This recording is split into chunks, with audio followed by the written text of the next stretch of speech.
नमस्कार, मी आशिष दत्तू आपलं मनापासून स्वागत करत आहे. कालच्या झालेल्या IPLच्या सामन्यामध्ये मुंबई संघाने बलाढ्य गुजरात संघाला अवघ्या 20 धावांनी पराभव करत दिमागात क्वालिफायर 2 मध्ये प्रवेश केलेला आहे. त्यांचा आता सामना दिनांक 1 जून 2025 रोजी पंजाब विरुद्ध रंगणार आहे. पंजाब विरुद्ध मुंबई यांच्यात जो संघ जिंकेन तो दिनांक 3 तारखेला IPL 2025ची फायनल मॅच बलाढ्य बँगलोर संघासोबत खेळेल. काल झालेल्या सामन्यामध्ये मुंबई संघाने एकतर्फी वर्चस्व राखत नाणेफेकीचा कौल आपल्या बाजूने राखत सर्वांना आश्चर्य देत प्रथम फलंदाजीचा निर्णय घेतला. तो त्यांच्या जबरदस्त फॉर्ममध्ये असलेला फलंदाजी क्रम यांच्या भरोश्यावरती.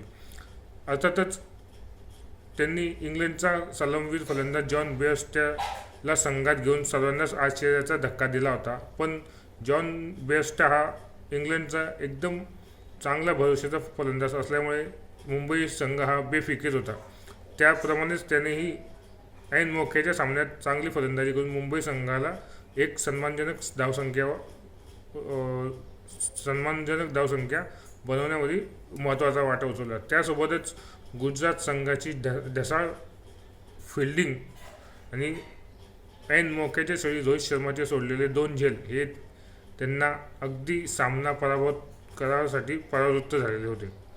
रोहित शर्माचे 2 झेल सोडणे हे त्यांना खूपच महागात पडले. त्याप्रमाणेच रोहित शर्मा हा एकदा लयीमध्ये आला तर त्याला रोखणे कोणालाही शक्य होत नाही. अशातच त्याने कमी बॉलमध्ये 81 रन बनवून एक सन्मानजनक धावसंख्या मुंबई संघाला उभारून दिलेली होती.